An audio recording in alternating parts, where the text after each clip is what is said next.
May soon have to stop flying first class on the taxpayer's dime. A bipartisan group of lawmakers are introducing a new bill that's called the If Our Military Has to Fly Coach, Then So Should Congress Act.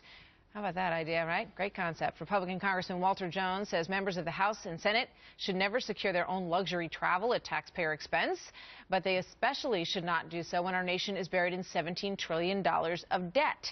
Joining us now with more on this is Byron York, a correspondent for the Washington Examiner. Byron, what do you make of it?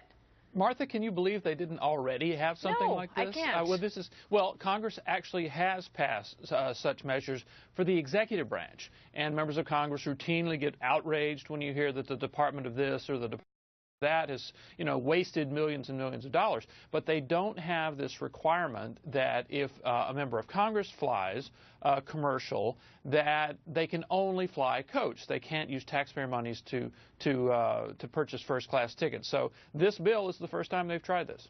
It is mind-boggling, especially when you consider that many members of Senate and Congress could certainly if they want to buy their own first-class ticket on a plane, I don't think anybody has a problem with that. But to use taxpayer-funded money, especially when, as we pointed out in the intro, that our members of our military fly in coach, really sends the wrong message, doesn't it?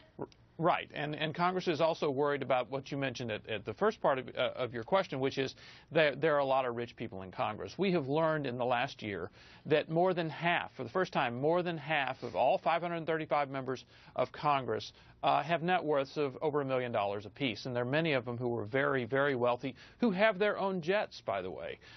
So this is something that Congress does have an image problem as a millionaires club, not just the Senate, but the House, too, as a millionaires club. Remember the whole issue with Nancy Pelosi flying back and forth on a jet, and certainly she, has enough money to cover those expenses. It's just one example of, she argued that she needed to be able to get back and forth quickly, and that's why she needed that. They seem to be able to justify pretty much any expense. Well, she was using a military jet, which is insanely expensive compared even to a first-class plane ticket on a commercial jet. Military jets, if you fly them for some specific purpose, and I believe she was flying a 757, cost a whole lot to fly across the country. Fascinating. Crazy. Thank you very much, Byron. We'll see.